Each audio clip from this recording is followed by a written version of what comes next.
이렇게 교회를 보면 그 성도님들 중에 그 신앙생활을 유쾌하게 즐겁게 하시는 분들이 있고, 신앙생활을 마지못해 어렵게 힘들게, 또 어떻게 보면 좀 불편하게 그렇게 신앙생활 하시는 분들도 있습니다. 그래서 이제 물어보죠. 신앙생활을 유쾌하게 하시는 분들, 어떻게 보면 그 현실적인 삶은 즐거울 일이 없으신 분이에요. 몸도 아프고 나이도 많으시고, 그렇다고 자녀들이 내세울 만한 그런 일을 하는 것도 아니고, 근데 희한하게도 늘 유쾌합니다. 물어보죠. 군사님, 도대체 뭐가 그렇게 신나세요? 교회 오실 때마다 이렇게 기쁜 얼굴로 오시는데, 아니 도대체 뭐가 기쁘세요? 현실은 힘드시잖아요.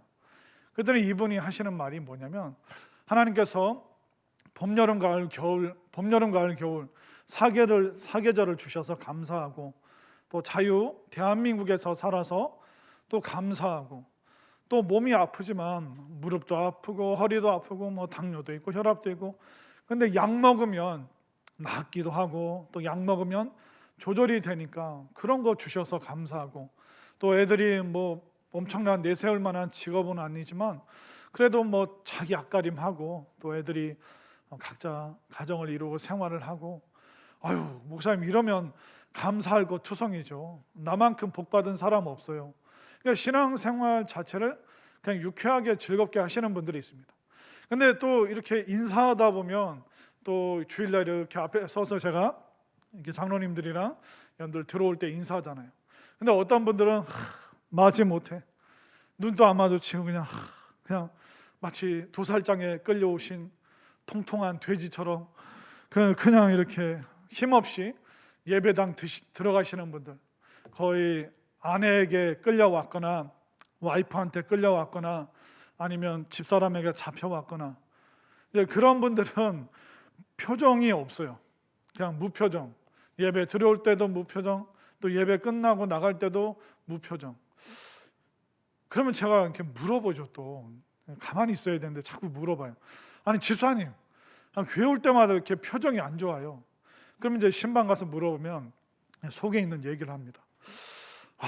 이게 사실 자기가 믿음이 없다고, 예수님이 십자가에서 죽으셨다는데 내가 본 적도 없고, 내가 예수님 음성을 들어본 적도 없고, 근데 이 신앙생활을 안 하자니 이게 지옥 끌려갈 것 같아서 그냥 신앙생활을 해야 될 것 같고, 또 아내에 따라서 이렇게 5년 10년 교회를 나왔는데 또 이렇게 오랜 시간을 신앙생활 한다고 했는데 또 지금 와서 안 하자니 뭔가 좀 껄쩍지근하고, 뭔가 좀 아깝기도 하고, 그래도 내가 천국 보험을 5년 10년 들었는데 이 중간에 해지하기는 좀 그렇지 않아요? 저를 놔두고 이제 막 그런 얘기를 합니다.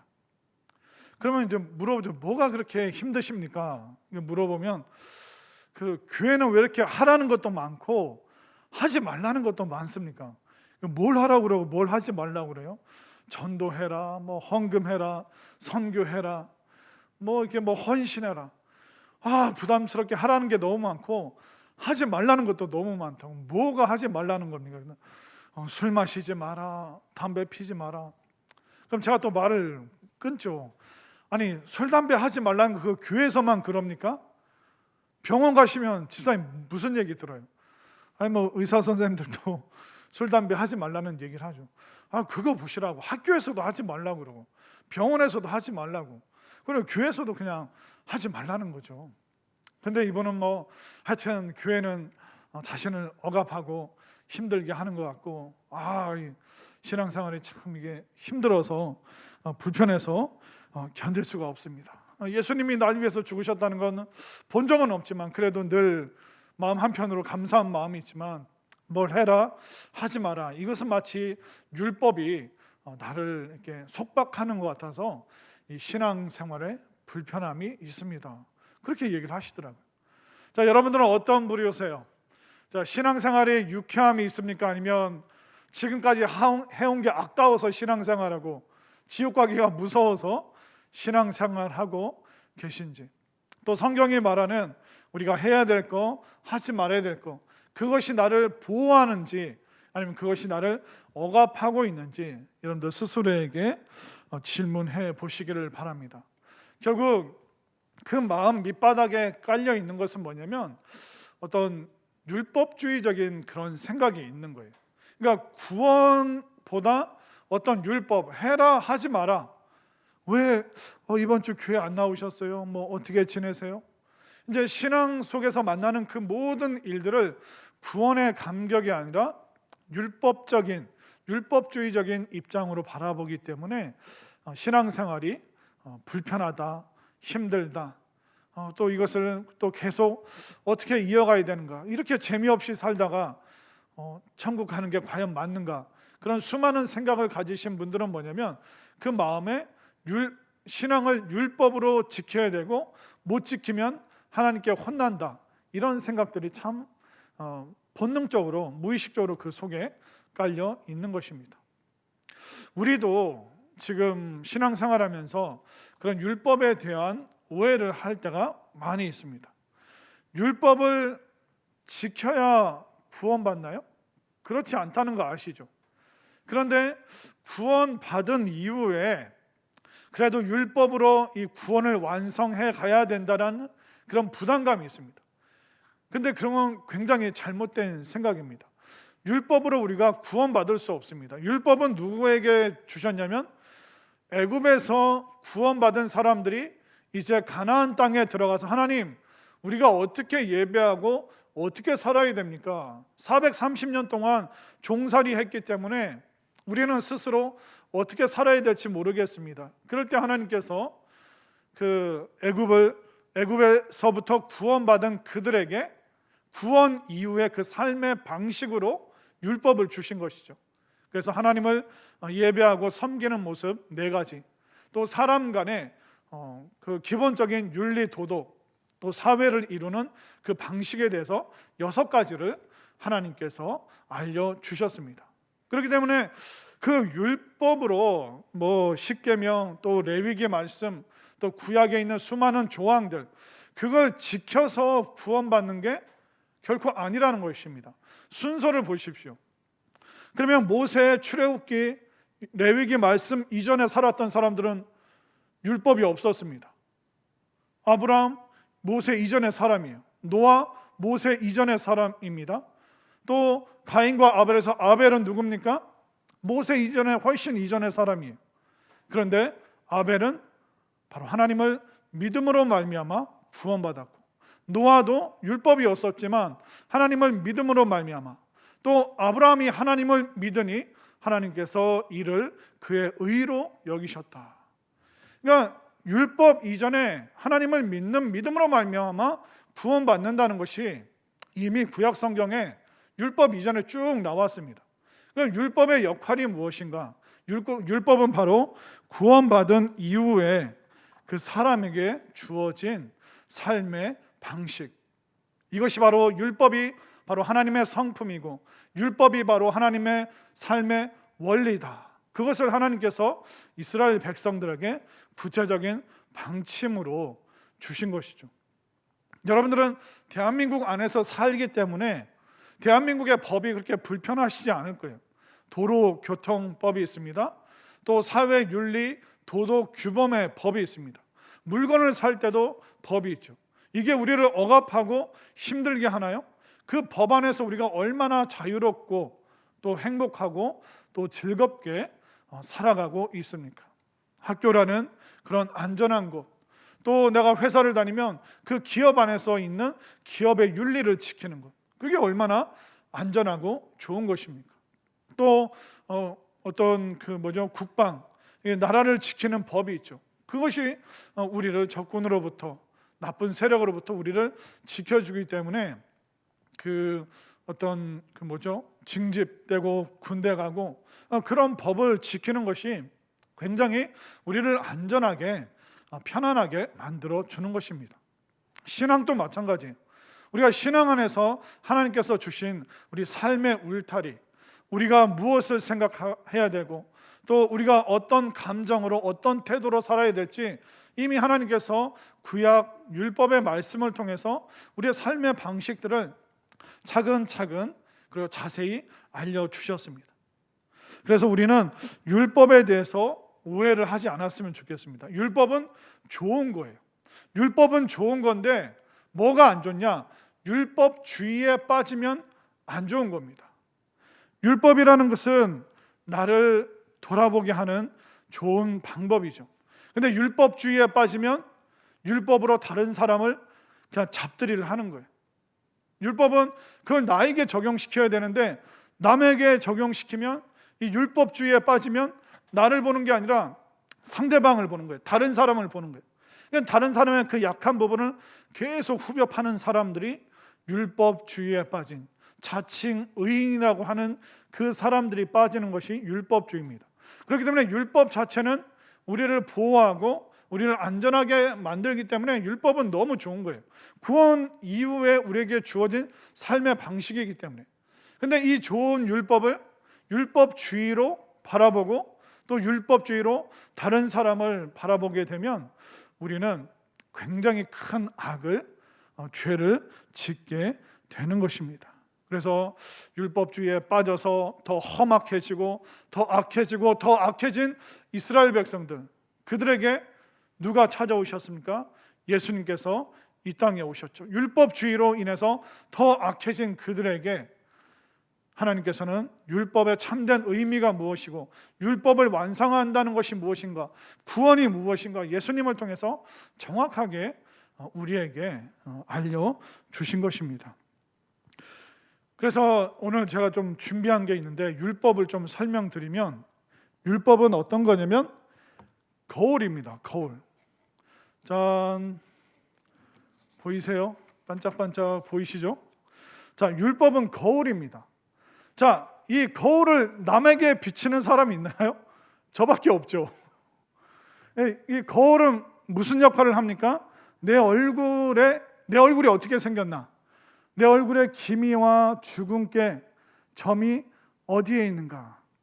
이 거울의 역할은 내가 누구인지 그대로 비춰주는 거예요.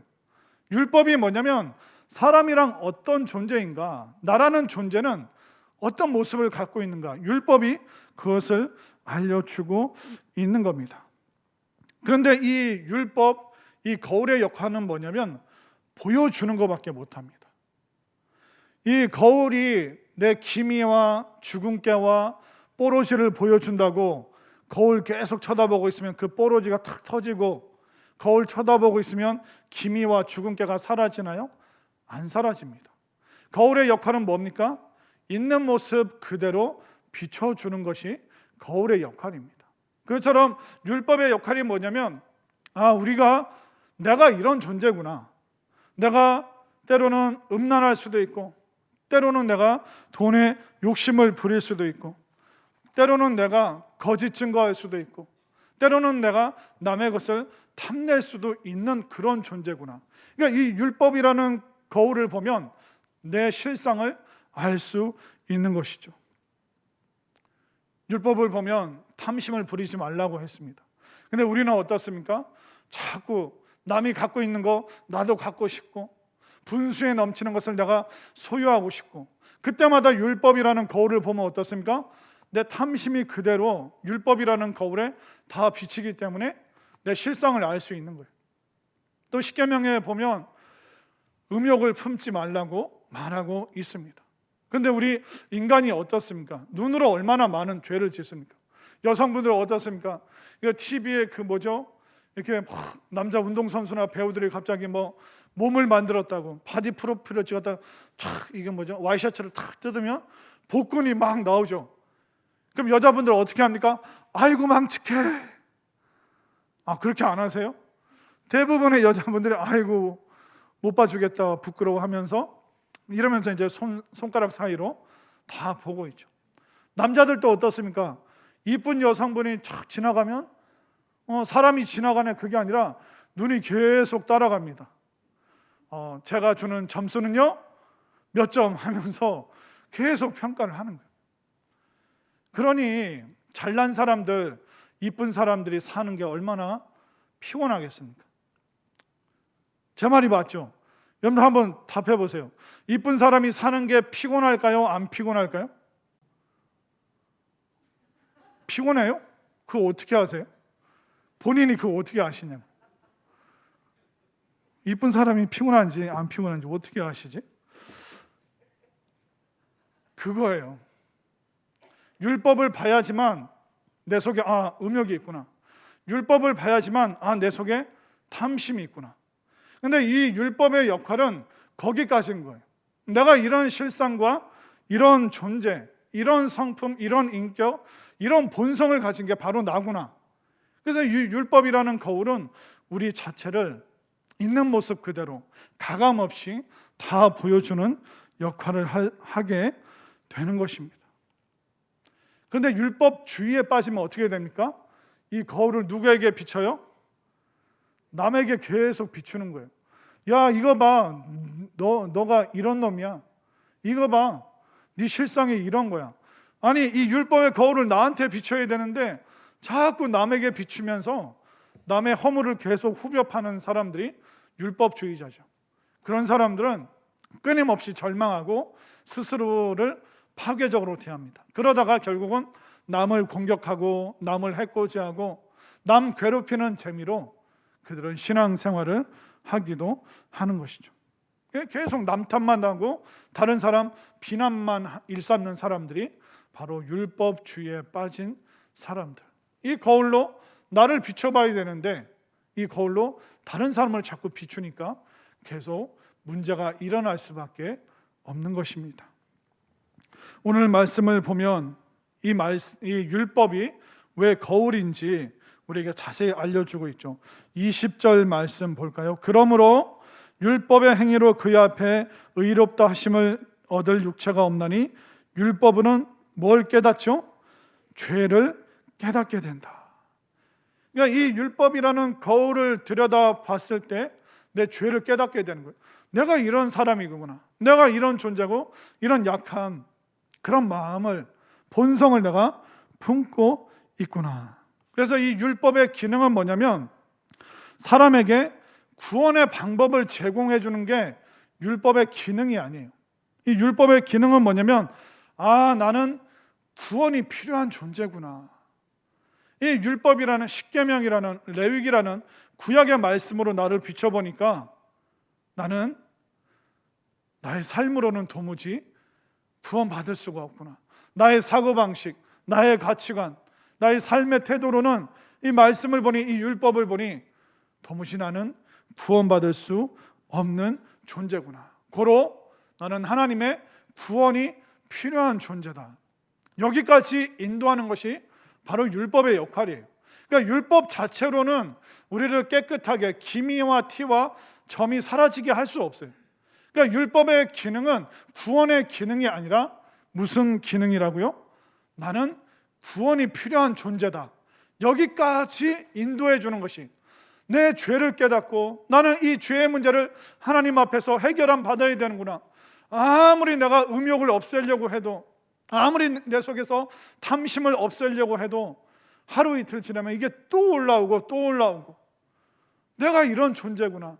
나는 하나님의 구원이 없다면, 나는 하나님의 인도하심이 없다면 나는 도무지 구원받을 수 없는 정말 불쌍한 죄인이구나. 이 역할을 누가 해준다고요?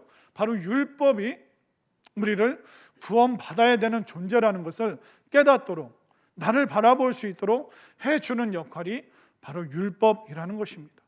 그렇기 때문에 이 율법이 얼마나 놀라운 신비로운 하나님의 그 구원의 도구입니까? 우리를 거기까지, 우리의 실상까지 이 율법이 안내를 해주기 때문에 굉장히 놀라운 하나님의 은혜의 방편이 바로 율법이죠. 그래서 하나님께서 어떻게 하셨을까요?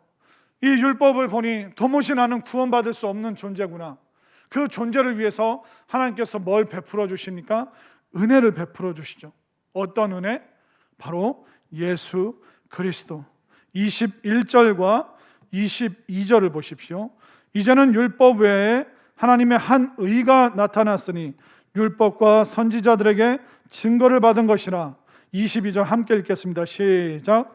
곧 예수 그리스도를 믿음으로 말미암아 모든 믿는 자에게 미치는 하나님의 의니 차별이 없느니라. 자, 율법 율법 외에, 율법도 하나님의 의의 방편인데 이 율법 말고 하나님께서 더 은혜로 주신 게 있어요. 진짜 가장 확실한 그 은혜의 방편, 그것이 바로 예수 그리스도를 믿는 것, 믿음으로 말미암아 구원받는 것에 대해서 하나님께서 다시 우리에게 알려주시죠. 자, 23절 24절 보십시오. 모든 사람이 죄를 범하였음에 하나님의 영광에 이르지 못하노니 그리스도 예수 안에 있는 속량으로 말미암아 하나님의 은혜로 값없이 의롭다 하심을 얻은 자 되었느니라. 예수 안에 있는 속량은 뭐냐면 돈을 주고 이 사람을 양민으로 만든 겁니다. 노예가 있어요. 그 부잣집에 살다가 망해서 조선시대 때 보면 어떻게 됩니까?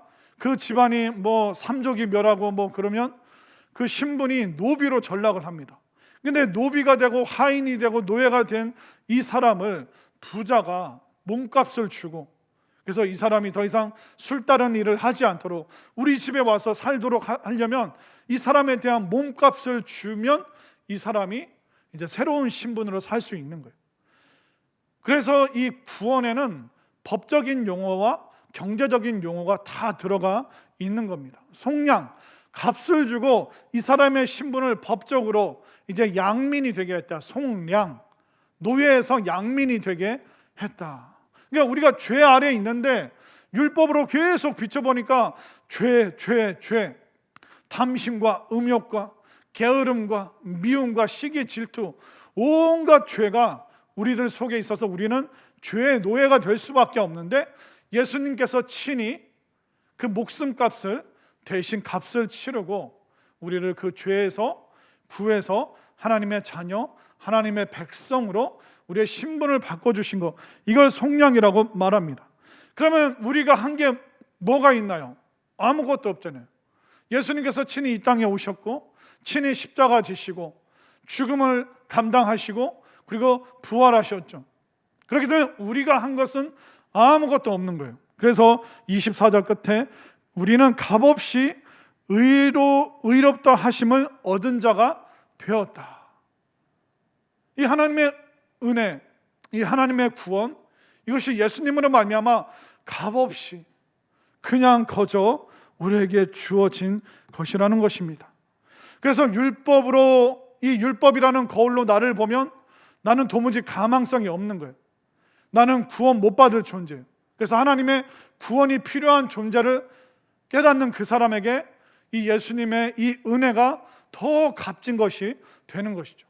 이 율법주의에 빠져서 남을 판단하고 남을 평가하는 것이 아니라 이 율법의 은혜로 나를 보면 나는 스스로를 구원할 수 없고 나는 진짜 구원이 필요한 존재인데 이 진짜 구원이 바로 예수님이라는 그 은혜로 말미암아 하나님께서 값없이 나에게 주셨구나.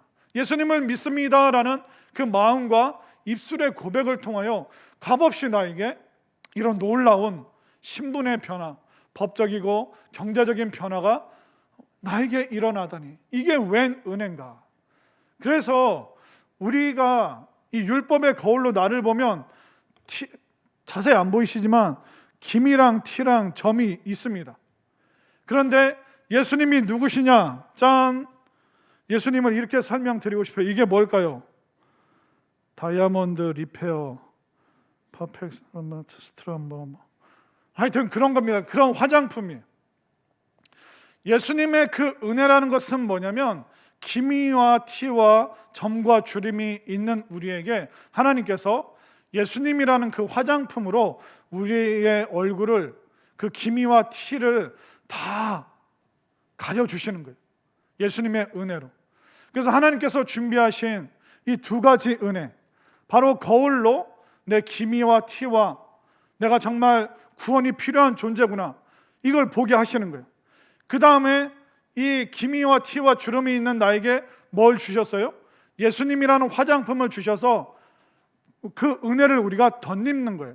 덧칠을 하는 거예요. 우리 실상에다. 여기 계신 우리 여자 성도님들, 자매님들, 지금 맨 얼굴로 오셨어요? 화장하고 오셨어요? 당연히 화장하고 오셔야죠. 그게 예의고 그걸 해야지 민폐를 안 끼치는 겁니다. 최선을 다하십시오. 최선을 다해서 여러분들 화장을 하셔야 돼요. 그래서 우리가 율법이라는 거울로 나를 보면 도무지 방법이 없어요. 그럼 내 이 허물을 덧칠할 수 있는 방법이 뭡니까? 바로 예수님의 그 은혜로 우리가 다시 예쁘게, 아름답게, 또 하나님 보시기에 귀하게 보여지기 위해서는 예수님이라는 그 은혜의 화장품을 우리가 발라야 되는 거예요. 그래서 제가 이 주님이 주시는 은혜의 화장품을 봤어요. 이 원료가 뭔지 아세요? 진짜 그 뒤에 다 써 있어요. 이 은혜의 화장품의 원료 100% 예수님의 보혈, 제조한 나라, 천국, 하나님 나라, 제조자 하나님. 그리고 이 은혜의 화장품의 가격은 무료. 아멘인가요? 그렇기 때문에 이 율법을 통해서 내 얼굴에 티와 주름을 다 볼 수 있는 거예요. 아, 나는 하나님의 은혜가 없으면 도무지 예뻐질 수가 없구나. 구원 못 받는 존재예요. 그런데 이 구원을 위해서 하나님께서 우리에게 어떤 은혜의 화장품을 발라주셨어요? 예수 그리스도의 보혈이라는, 십자가라는 그 은혜의 화장품으로 우리를 예쁘게, 사랑스럽게, 또 하나님께서 받으시기에 아름다운 신부로 우리에게 은혜의 화장품을 지금 발라주고 계심을 믿으시기를 바랍니다. 자, 그러면 예수님의 은혜가 있어요. 그러면 이제 더 이상 율법이라는 거울이 필요가 없을까요? 아닙니다. 사도 바울은 이거를 깨닫는 거예요. 이제 주님의 은혜가 왔으니까 율법을 폐기해야 된다. 구약은 더 이상 안 봐도 된다. 십계명, 레위기 소용없다. 바울은 그렇게 말하지는 않습니다. 이 은혜가 더 은혜가 되고 이 은혜의 화장품이 더 빛나기 위해서는 율법이라는 거울이 여전히 우리에게 필요합니다. 31절로 가볼까요? 31절 다 함께 읽겠습니다. 시작. 그런즉 우리가 믿음으로 말미암아 율법을 파괴하느냐? 그럴 수 없느니라. 도리어 율법을 굳게 세우느니라. 이 은혜의 화장품 때문에 이 율법이라는 거울이 우리에게 더 필요하구나. 왜냐하면 이 율법이라는 거울을 통해서 우리는 이제부터 유쾌한 신앙생활을 할 수 있는 것입니다. 이 율법이라는 거울을 볼 때마다 어떤 생각이 들까요? 아이쿠, 내가 죄인이구나. 정말 내가 허물 많은 죄인이구나. 아무리 저걸 지키려고 해도 지킬 수 없는 나는 허물 많은 죄인이구나. 그러니까 이 주님의 그 은혜에 우리가 더 감사하게 되는 거죠. 이 예수님의 은혜의 화장품이 없었으면 내 실상 이대로 하나님 앞에 나갔으면 어쩔 뻔했는가. 우리 주님께서 은혜의 보혈로 나의 그 모든 흠과 티와 주름과 더러운 모든 것을 그 은혜의 보혈의 화장품으로 정말 나를 정결하게, 깨끗하게, 정말 말끔하게 만들어 주셨구나. 그러니까 내가 은혜의 화장품을 지금 덧입고 있다는 것을 바로 율법이라는 거울을 통해서 볼 때마다 아이고, 나는 못났는데 주님 때문에 내가 이렇게 이뻐졌네. 그러니까 이 율법을 볼 때마다 우리는 기분이 좋은 거예요. 왜? 나에게 은혜의 화장품이, 이 100% 보혈인 은혜의 화장품이 나에게 있다는 것을 내가 율법을 볼 때마다 알고 깨닫게 되는 거예요. 그리고 이 율법이라는 거울을 볼 때마다 어떤 느낌이 들까요? 야, 예수님 더 붙잡아야겠다. 이 은혜의 화장품을 내가 더 붙잡아야지. 그래야지 내가 더 빛나는 삶을 살 수 있구나. 주님 안 붙잡은 내가 어떻게 하겠는가. 이 율법의 거울로 나를 보니까 주님 없으면 나는 너무 추한 존재이기 때문에 이 율법을 보고 읽을 때마다 주님을 더 붙잡게 되는 거예요. 와, 주의 말씀이, 주의 은혜가, 주의 권능이 주님 없으면 나는 안 되는 존재구나. 나 주님한테 더 딱 달라붙어 있어야지. 그걸 뭘 볼 때마다 느껴요? 이 율법이라는 거울을 볼 때마다 주님께 더 가까이, 더 은혜의 화장품을 더 덧입고 싶은 그런 마음을 우리가 율법을 볼 때마다 알게 되는 것입니다. 또 이 율법의 거울을 볼 때마다 우리가 바르고 있는 은혜의 화장품, 이것이 공짜였구나. 값없이 나에게 주신 것이구나. 이렇게 최상의 것으로 나의 모든 허물을 지워주시다니, 이게 웬 은혜인가? 그러니까 이 율법을 볼 때마다 그 받은 은혜가, 그 은혜가 더 커지고 더 신선하고 더 놀라울 수밖에 없는 것이죠. 그래서 이 율법이라는 거울은 이걸 볼 때마다 나는 겸손해질 수밖에 없는 거예요. 우리의 실상은 얼마나 못났습니까? 그런데 이 율법의 거울로 볼 때마다 야, 못난 내가 이렇게 하나님의 은혜의 화장으로 이렇게 이뻐지고 이렇게 멋있어졌구나. 그래서 이 율법을 볼 때마다 정말 내가 자랑할 게 하나도 없는 그냥 은혜로 내가 이쁨 받는구나, 그걸 알 수가 있죠. 27절을 볼까요? 그런즉 자랑할 데가 어디냐, 있을 수가 없느니라. 무슨 법으로냐, 행위로냐, 아니라 오직 믿음의 법으로니라. 아멘인가요? 그렇기 때문에 이 율법의 거울을 볼 때마다 내가 자랑하고 내세울 게 아무것도 없습니다. 아, 내가 이만큼 대단한 사람이지? 그걸 못한다는 거예요. 이 거울을 보면 내 실상을 아침마다 저녁마다 알 수 있잖아요. 그 은혜로 말미암아, 그 믿음의 은혜로 말미암아 내가 이렇게 이뻐 보이는 것이구나. 그래서 우리는 이 율법의 거울을 볼 때마다 감격하고 기뻐하고 신날 수밖에 없다는 것입니다. 그리고 우리가 이 율법의 거울을 보면 내 회개할 게 보이는 거예요. 회개하는 사람만이 새 사람이 될 수 있고, 회개하는 사람만이 새로운 삶을 살 수 있는 거예요.